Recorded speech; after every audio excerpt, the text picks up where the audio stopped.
2026 നമ്മളിപ്പോൾ നിൽക്കുന്നത്. 2026 നിന്നും 2035 വരെ ഉള്ള ഒരു 10 വർഷത്തെ പീരീഡ്.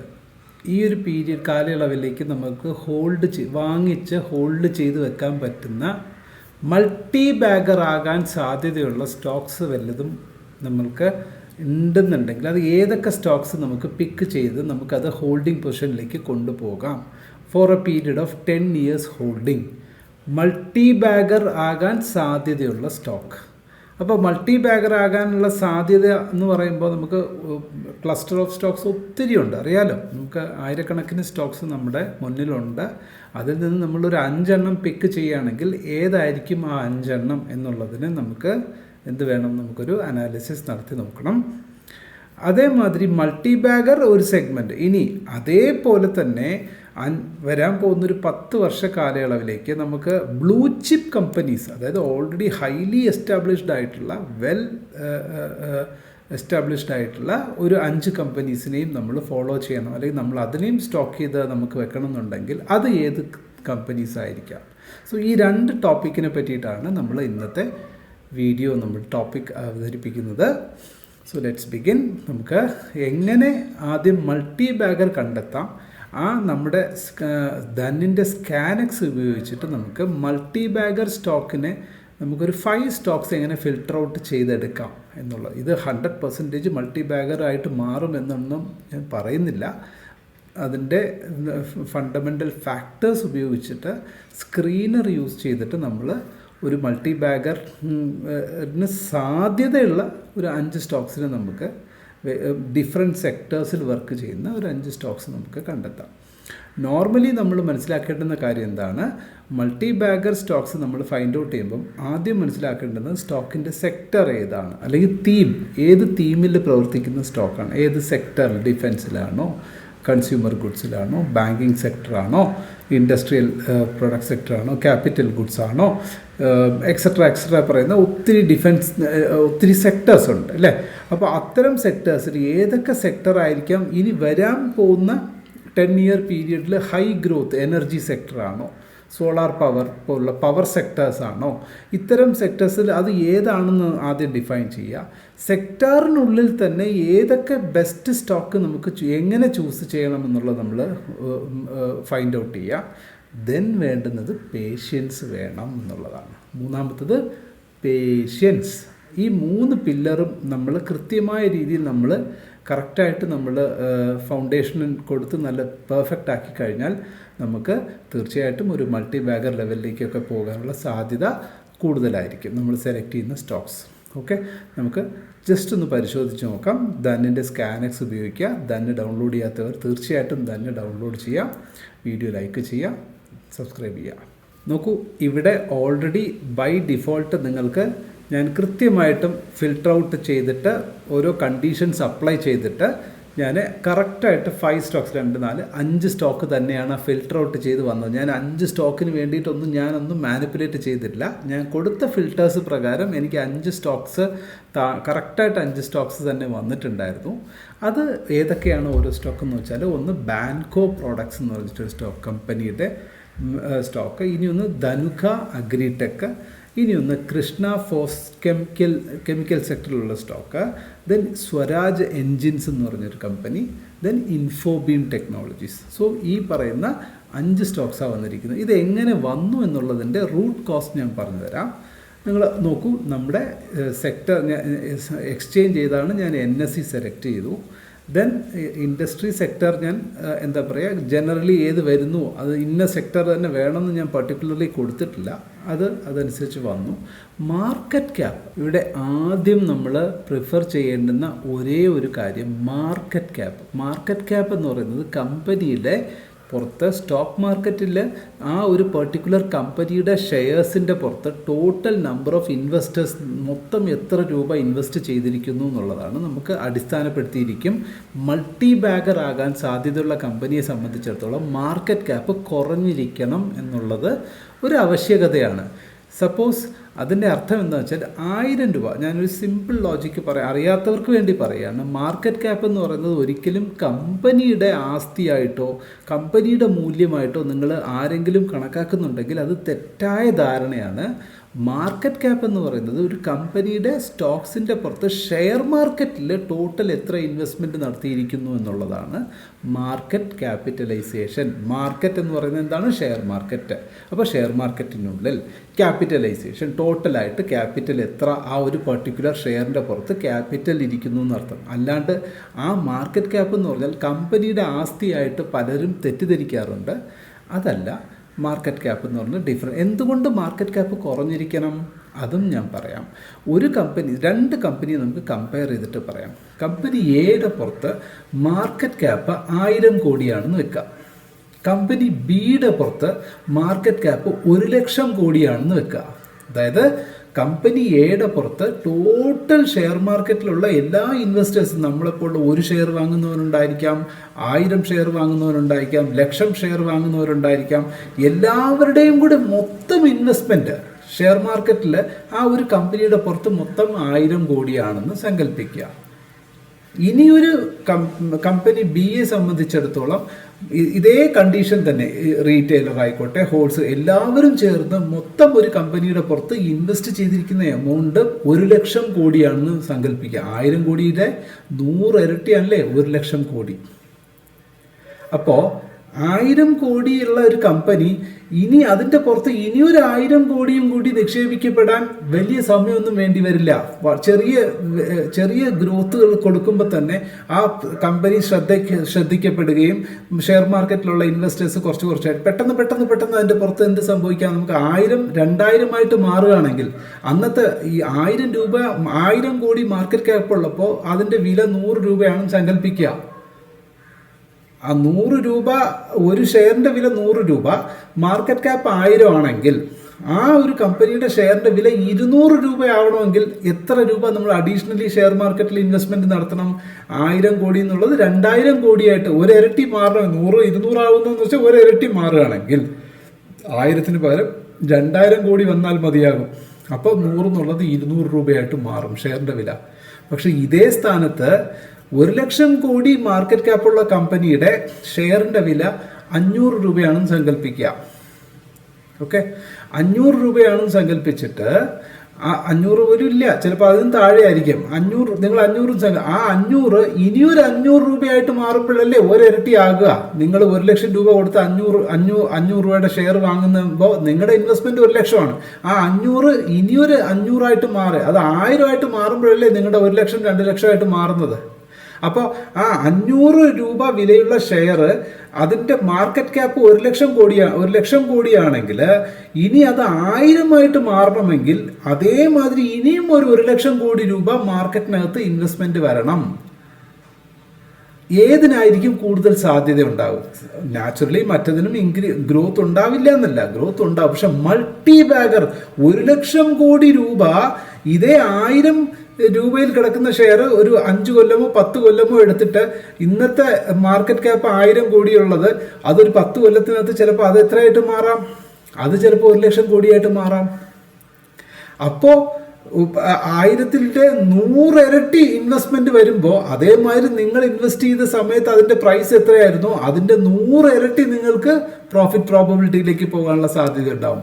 അതുകൊണ്ടാണ് ചെറിയ മാർക്കറ്റ് ക്യാപ്പിലുള്ള ഇൻവെസ്റ്റ്മെന്റ്സ് ആണ് ഫ്യൂച്ചറിൽ വലിയ ഗ്രോത്തിലേക്ക് പോകാനുള്ള സാധ്യത ഉണ്ടാകും. എല്ലാം ചെറിയ സ്റ്റോക്സും, അതായത് പെന്നി സ്റ്റോക്സ് എന്ന് പറയും, എല്ലാ പെന്നി സ്റ്റോക്സും ഒരിക്കലും മൾട്ടി ബാഗർ ആകണം നിർബന്ധമില്ല. അതിന് ഒരു കണ്ടീഷൻ എന്ന് പറയുന്നത് മാർക്കറ്റ് ക്യാപ്പ് കഴിയുന്നതും കുറഞ്ഞു നിൽക്കുക. എസ്പെഷ്യലി ഏറ്റവും മിനിമം എന്ന് പറയുന്നത് 1,000-നും 10,000 crores-നും ഇടയിൽ മാർക്കറ്റ് ക്യാപ്പ് ഉള്ള ഒരു കമ്പനിയാണോ എന്ന് ഫസ്റ്റ് നമ്മൾ ആദ്യത്തെ ഒരു ബെഞ്ച് മാർക്ക് നമ്മൾ അവിടെ കൊടുക്കുക. അത് അവിടെ കൊടുത്തിട്ടുണ്ട്. 1,00,000 1000-നും 10,000-നും ഇടയിൽ മാർക്കറ്റ് ക്യാപ്പുള്ള കമ്പനിയാണോ എന്നുള്ളത് നോക്കുക. ആ 10,000 കോടി മാർക്കറ്റ് ക്യാപ്പ് അത് 1,00,000 കോടിയായിട്ട് ഒരു ഫ്യൂച്ചറിൽ മാറുകയാണെങ്കിൽ നമ്മുടെ ക്യാപിറ്റൽ, നമ്മൾ ഇൻവെസ്റ്റ് ചെയ്ത ക്യാപിറ്റൽ എത്ര ടൈംസ് മാറും? 10 ടൈംസ് മാറും. 1000 കോടി മാർക്കറ്റ് ക്യാപ്പുള്ള കമ്പനിയിൽ നമ്മൾ ഇൻവെസ്റ്റ് ചെയ്തിരിക്കുന്ന എമൗണ്ട് അതും 1,00,000 കോടിയായിട്ട് 10 കൊല്ലത്തിനകത്ത് മാറുകയാണെങ്കിൽ നമ്മുടെ ക്യാപിറ്റൽ എത്ര ഇരട്ടി മാറും? 100 ഇരട്ടി നമ്മുടെ ക്യാപിറ്റൽ മാറും. അതിനെയാണ് മൾട്ടി ബാഗർ എന്ന് പറയുന്നത്. ഓക്കെ, അതൊരു പോയിന്റ്. ഇനി അടുത്തത് ROE, റിട്ടേൺ ഓൺ ഈക്വിറ്റി. നമ്മൾ ഇവിടുത്തെ ഈക്വിറ്റി ഏതാണ്? നമ്മൾ ഇപ്പോൾ 100 രൂപ മാർക്കറ്റിൽ വിലയുള്ളൊരു ഷെയർ, മാർക്കറ്റിൽ വിലയുള്ള ഷെയറിനെ ശരിക്കും അതിൻ്റെ കമ്പനിയുടെ മൂല്യം ചിലപ്പോൾ 50 രൂപയോ അല്ലെങ്കിൽ 30 രൂപയോ അല്ലെങ്കിൽ 10 രൂപയോ ഒക്കെ ആയിരിക്കാം. അപ്പോൾ അതിൻ്റെ പുറത്ത് കമ്പനിയുടെ മൂല്യം എത്രത്തോളം വർദ്ധിക്കുന്നു ഓരോ വർഷവും അത് 20% ഗ്രോത്ത് കൊടുക്കുന്ന കമ്പനിയാണോ എന്നുള്ളത്, അതിന് മുകളിൽ 20 ആൻഡ് എബോവ് ആയി, greater than or equal to 20% and above കൃത്യമായിട്ടുള്ള കൺസിസ്റ്റൻസിയിൽ ഗ്രോത്ത് ഉള്ള കമ്പനിയാണോ നോക്കുക. അടുത്തെന്താണ്? ROCE, അതെന്താണ്? Return on capital employed. അപ്പോൾ ROE എന്ന് പറയുന്നത് റിട്ടേൺ ഓൺ ഈക്വിറ്റി.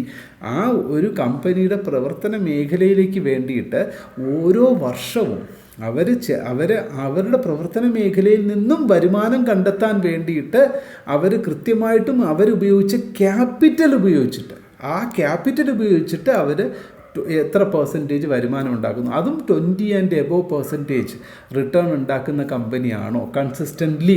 അതാണ് കൺസിസ്റ്റൻ്റ്ലി എന്ന വാക്കിനടുത്ത് ഇമ്പോർട്ടൻസ് ഉണ്ട്, അതൊരു കണ്ടീഷൻ. അടുത്ത അസറ്റ് ടേൺ ഓവർ റേഷ്യോ. എന്താണ് ATR? നമ്മൾ പ്രൈസ് ആക്ഷനിലും ഒരു ATR പഠിക്കും, ഇത് ഫണ്ടമെൻ്റൽ അനാലിസിസിലും ഒരു ATR ഉണ്ട്. അസറ്റ് ടേൺ ഓവർ റേഷ്യോ എന്ന് പറഞ്ഞാൽ സിംപ്ലി അവിടെയും നമ്മൾ 2 കമ്പനീൻ്റെ കമ്പയർ ചെയ്യണം. കമ്പനി A, കമ്പനി B, രണ്ടുപേരും 100 രൂപയ്ക്ക് കച്ചവടം നടത്തി. ഓക്കെ, 100 രൂപയുടെ അവിടെ സെയിൽസ് കിട്ടി.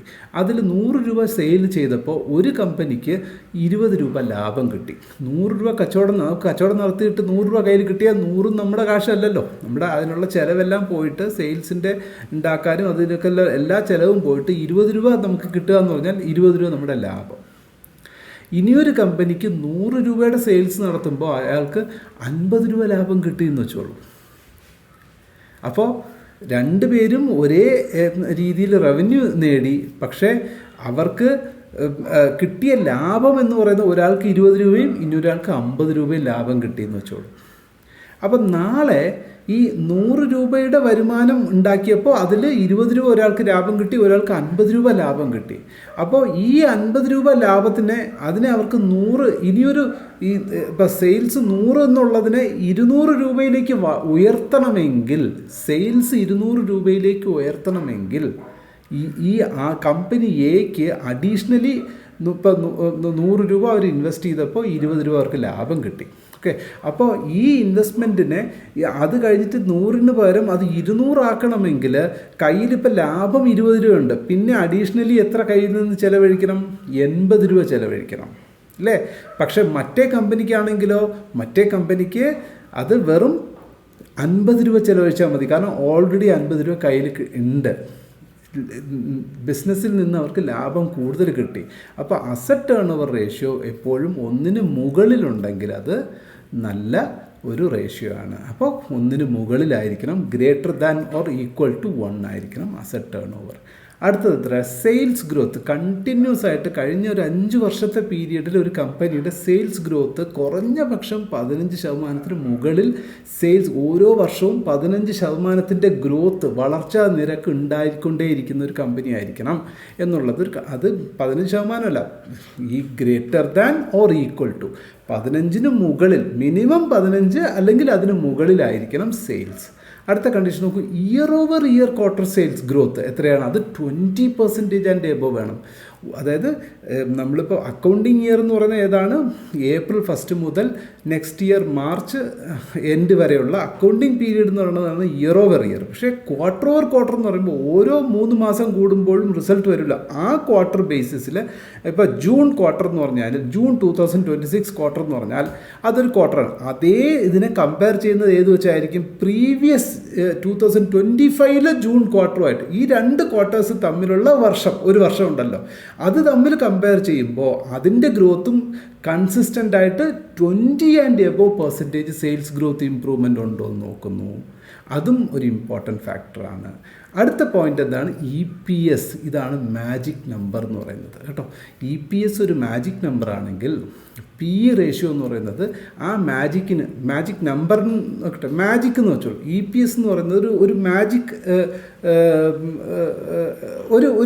ഒരു മെജീഷ്യൻ്റെ കയ്യിലിരിക്കുന്ന വൺ എമംഗ് ഡിഫറെൻറ്റ് മാജിക്സ് എന്ന് പറയുന്ന പോലെ ഒരു മെജീഷ്യൻ എന്ന് പറയുന്ന ഷെയർ മാർക്കറ്റ് ആണെങ്കിൽ ഡിഫറെൻറ്റ് കമ്പനീസിൻ്റെ EPSനെ ഓരോരോ മാജിക്കായിട്ട് നിങ്ങൾ കൺസിഡർ ചെയ്തു. കാർഡ് മാജിക്ക്, മറ്റേ തൊപ്പിയിൽ നിന്നും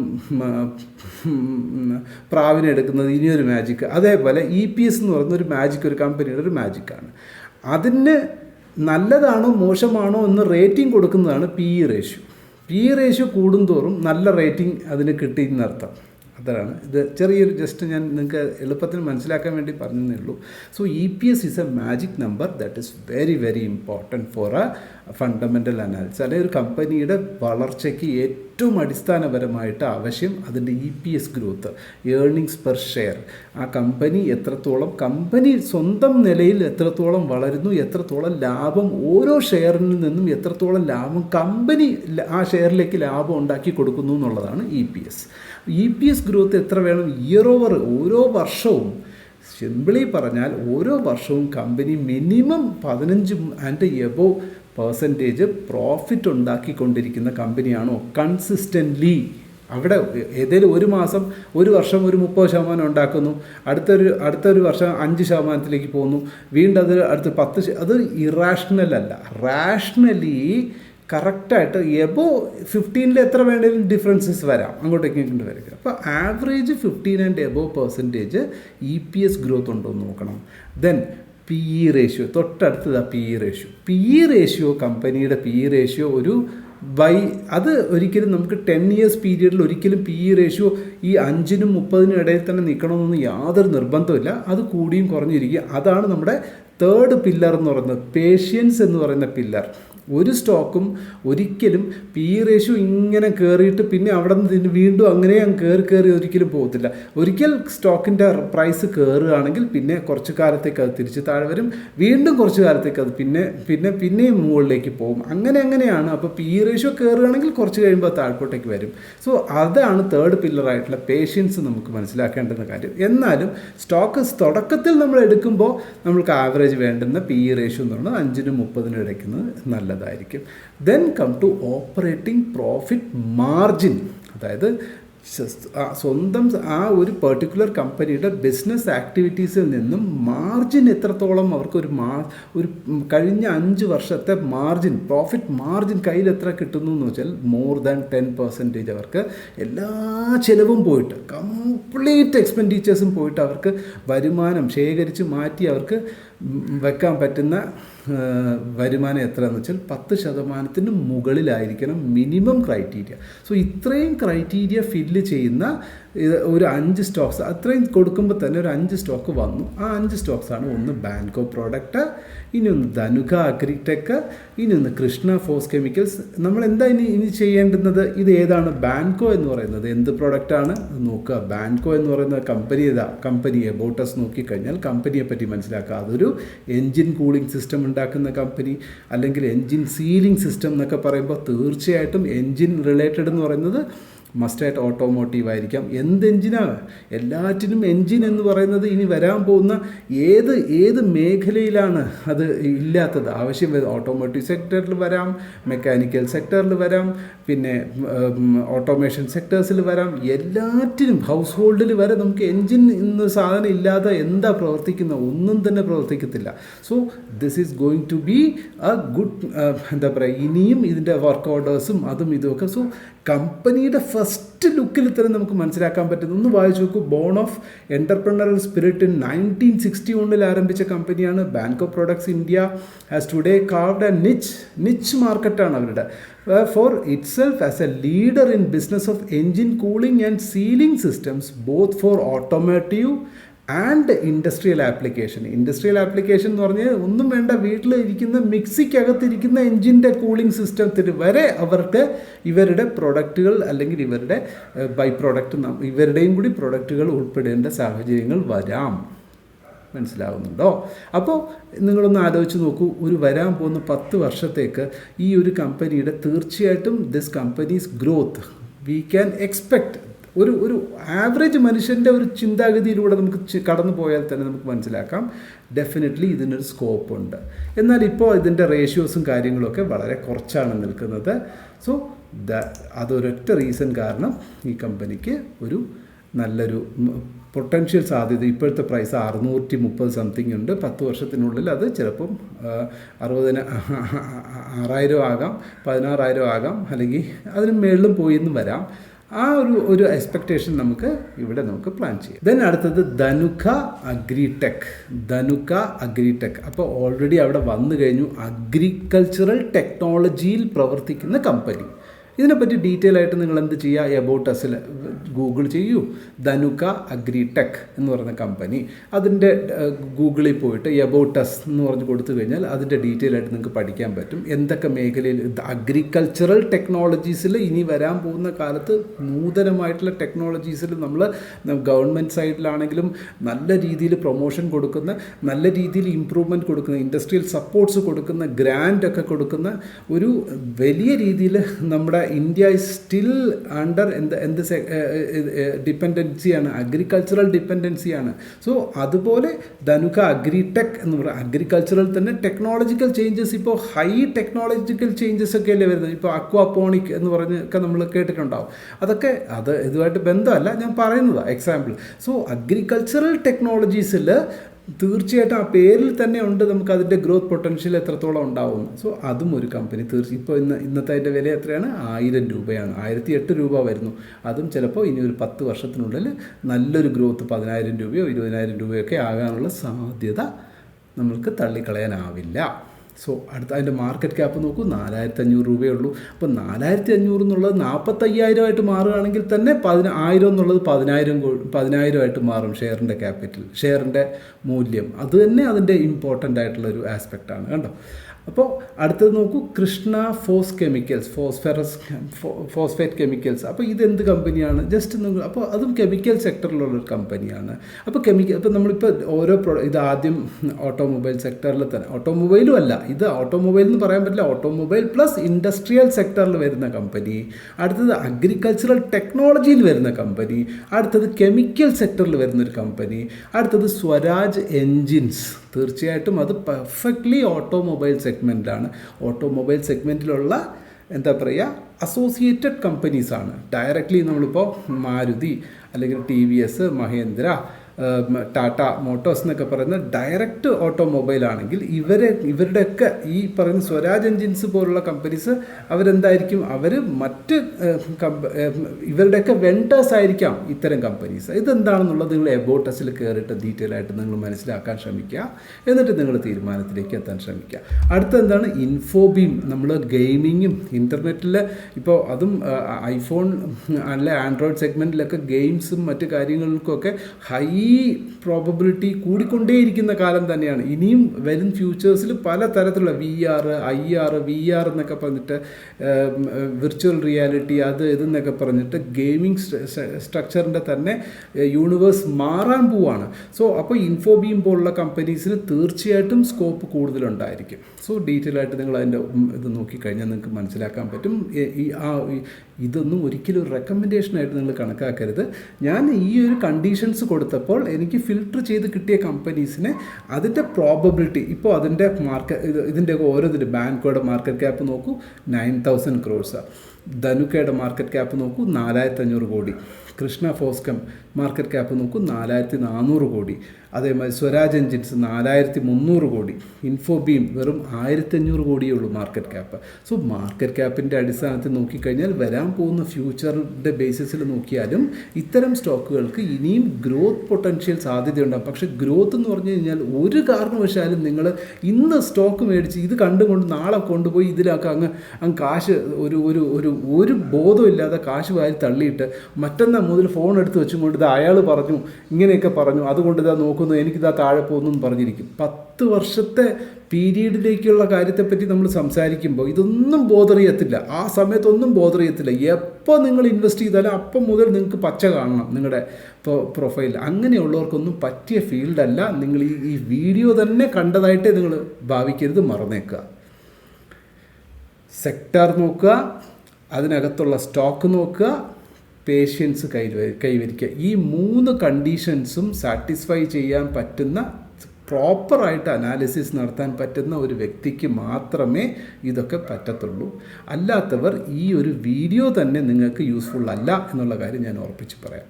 ഇനി ബ്ലൂ ചിപ്പ് സെക്ടറിൽ നമ്മൾ വരികയാണെങ്കിൽ, ഓൾറെഡി ഹൈലി എസ്റ്റാബ്ലിഷ്ഡ് ആയിട്ടുള്ള കമ്പനീസിനെ പറ്റി പറയുകയാണെങ്കിൽ, ഏറ്റവും ബെസ്റ്റായിട്ടുള്ള ഒരു 5 സ്റ്റോക്സ് നമുക്ക് വാങ്ങിച്ച്, ഒരിക്കലും മൾട്ടി ബാഗർ ആകുമെന്ന് നിങ്ങൾ പ്രതീക്ഷിക്കരുത്. പക്ഷേ കൺസിസ്റ്റൻസ് ഗ്രോത്ത്, അതായത് ഒരു 10 വർഷത്തിനിടയിൽ ആവറേജ് പെർ ആനം നിങ്ങളുടെ ഇൻവെസ്റ്റ്മെൻറ്റ് ബാങ്കിലിടുന്നതോ ബാങ്കിൽ നിക്ഷേപിക്കുന്നതിന് പകരം, അല്ലെങ്കിൽ വേറെ ഡിഫറെൻറ്റ് അതർ ഇതിനേക്കാൾ കുറച്ചും കൂടി ഇൻഫ്ലേഷനെയും ബീറ്റ് ചെയ്ത് നിങ്ങൾക്ക് ലഭിക്കുന്ന ഒരു പെർ ആനം ഒരു 12%, 13% ഒക്കെ നിങ്ങൾക്ക് ആവറേജ് ഗ്രോത്ത് പ്രതീക്ഷിക്കാൻ പറ്റുന്ന 5 സ്റ്റോക്കുകൾ എന്ന് പറയുന്നത്, ഞാൻ റഫായിട്ട് പറയാം, എൻ്റെ വ്യൂ പോയിന്റിൽ പറയുന്നത്, ഒന്ന് എന്ന് പറയുന്നത് എന്തായിരിക്കും, നമുക്ക്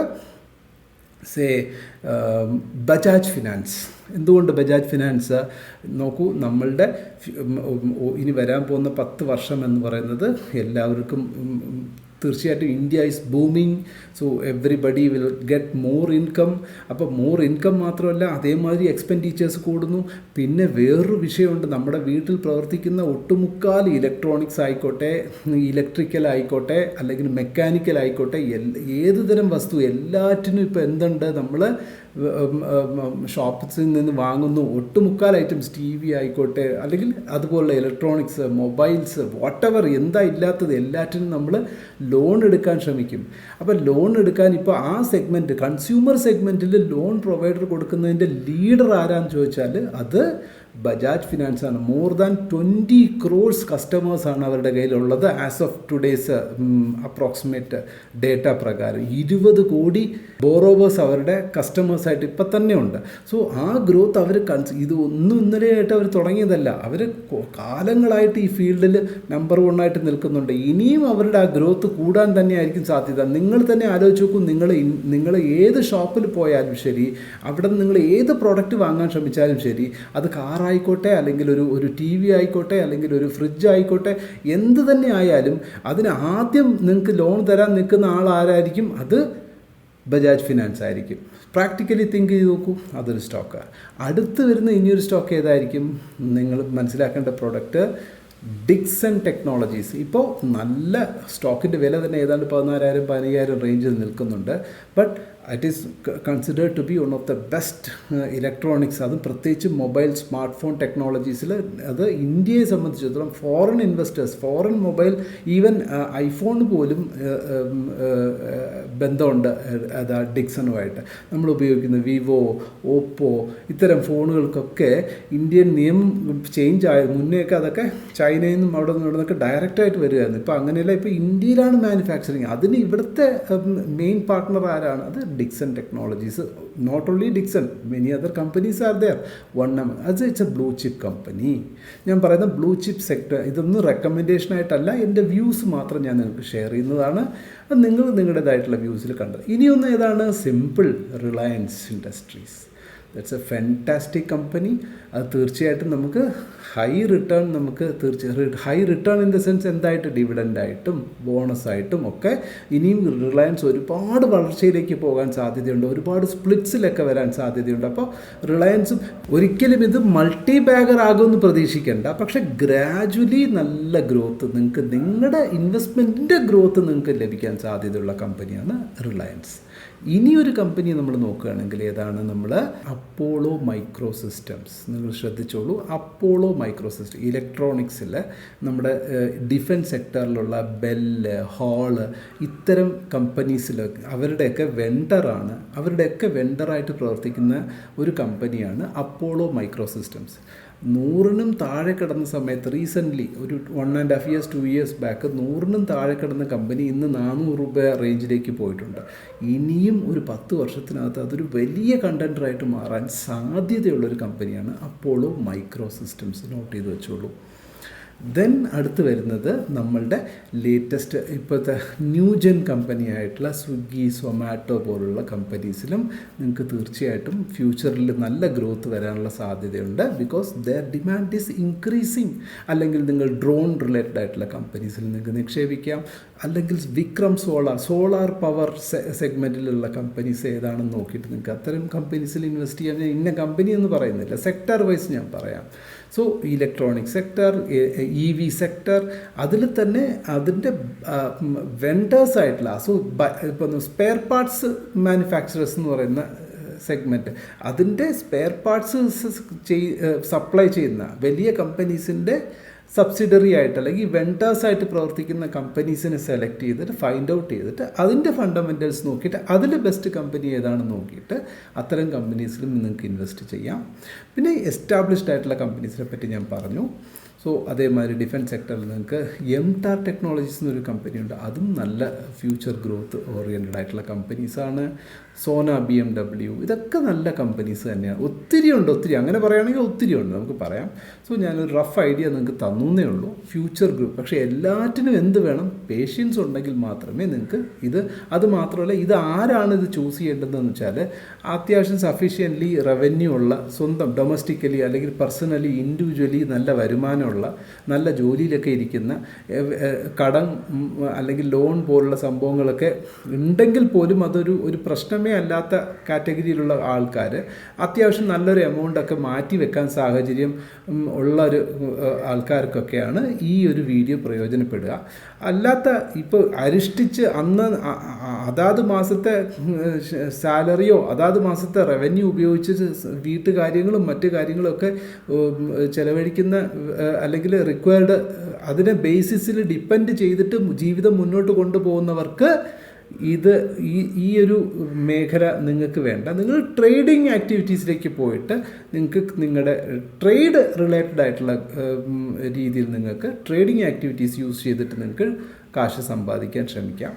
ഇത് ഫോർ ലോങ് ടേം ഇൻവെസ്റ്റേഴ്സിന് വേണ്ടിയിട്ടുള്ള വീഡിയോ ആണ്. വീഡിയോ എല്ലാവരും ലൈക്ക് ചെയ്യുക, ഇഷ്ടപ്പെട്ടെങ്കിൽ മാത്രം ലൈക്ക് ചെയ്യുക, കമൻറ്റ് ചെയ്യുക, വിഷയത്തിൻ്റെ ഇമ്പോർട്ടൻസോടുകൂടി മനസ്സിലാക്കി അതിനെ നിങ്ങൾ റിയാക്ട് ചെയ്യാൻ ശ്രമിക്കുക, പഠിക്കാൻ ശ്രമിക്കുക. എല്ലാം വർത്ത് സ്റ്റഡി, ഒരു നോളജ് തന്നെയാണ്. Thank you, by.